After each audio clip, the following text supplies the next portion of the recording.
built in 1792 by Robert Morris, a rich Philadelphia man and primary financier of the Revolution. It's the oldest that's the oldest privately owned bank in America. Oh, wow. The bank? The building there, yep. Right across the street. Now this area we're in right now has been called the most historical square mile in the United States of America. Not just because our nation was founded here. It took 10 years to build Washington, D.C., and for that decade, the entire federal government was on this spot. Oh. This corner building was the courthouse in Philadelphia. The Senate met on the top floor, and the House of Representatives met on the bottom, from 1790 to 1800. And that white balcony on the second floor, that's where George Washington and John Adams gave presidential inaugural addresses. Oh, wow.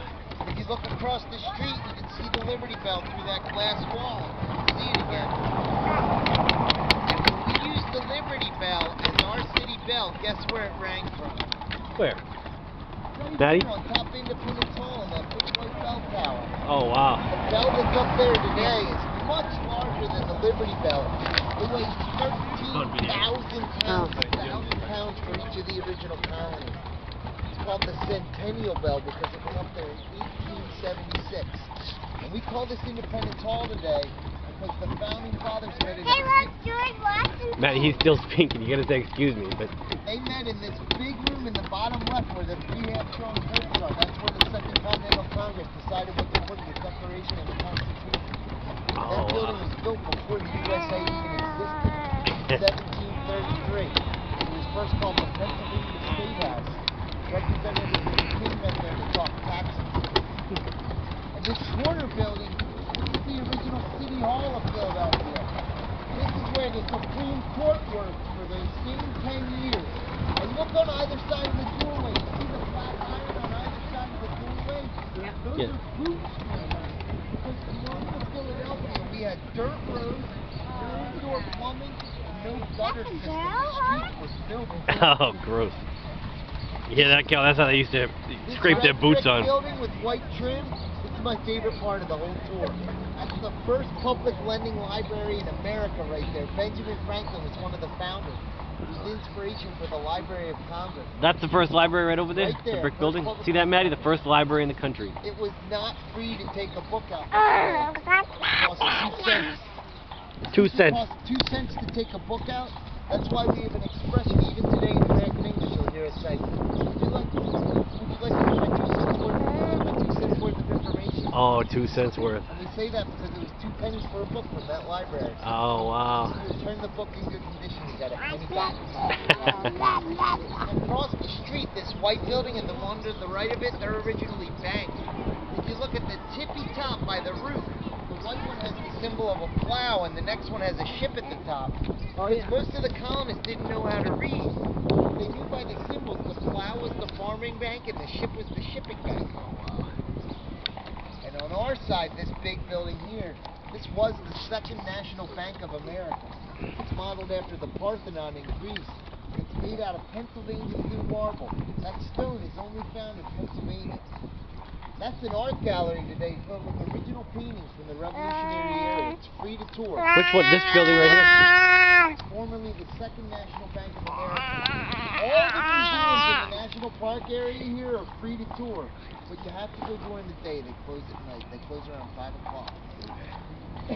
That bank lost its charter as our national bank when Andrew Jackson was president. He was against the national bank system and revoked their charter.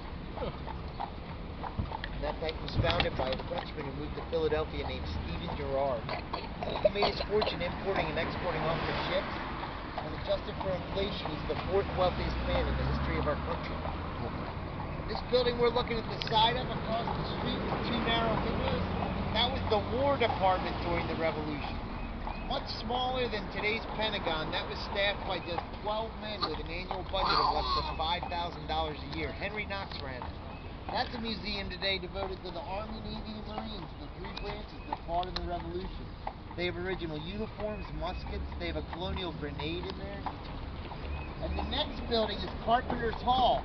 And we call it that because the Carpenters Guild built that in the early 1700s before the USA existed. The Carpenters Guild still owns it, maintains it, and operates it. They still have guild hall meetings there. It's the oldest guild hall in America. And that's where the first Continental Congress met in secret. That's where we really gave birth to the nation. The colonists that wanted a revolution disguised themselves as partisans. They pretended like they were going in there to talk about hammers and nails, and they debated things like taxation without representation and tyranny. And also across the street here, this is a real cobblestone road the park rangers parked on. That made for a bumpy ride for the carriage. And that little ivy with the low brick wall around it, that's the size of a working class home in colonial Philadelphia. They were 3 stories tall, that big, 1 room on each floor. They were called Trinity homes or Trinity houses. And this corner house, wealthy family, John Todd died of yellow fever. Ooh. He killed a lot of people in colonial Philadelphia. Dolly Todd remarried James Madison and became the defining first lady of our young nation, Dolly Madison. She was a very progressive woman here in colonial Philadelphia. When she lived here, people criticized her because she liked to wear her dress above her ankles. They also criticized her because she enjoyed smoking her husband's pipe in public. And when Dolly Madison was first lady in the White House, she started the tradition of serving cake and ice cream at the White House. That's why we have cake and ice cream on our birthdays today in the USA, because Dolly Madison started the tradition. Wow. That's awesome. And I told you about Robert Morris, the primary financier of the Revolution, the founder of the first privately owned bank. And this is his statue on our side here that he's facing the Second National Bank. We're looking at his back. But that's Robert Morris. And he also built the city because people that were using the bank weren't paying him back. And it's at the end of the next block on the left side. The building is different, and they kept the bars on the windows and the huge iron doors from when it was a colonial debtor's prison. Where's that? Where's the debtor's prison? We're going to pass it at the end of the next on the left side at the end of the next block. I'll point it out to you. Do you know when those were abolished? I mean, we don't have them anymore, right? That's a great question. I would assume with the founding of our nation. Okay. That's against the Constitution. But I don't have a definitive answer for you. Thank you for that great question. I'm going to research it. Okay.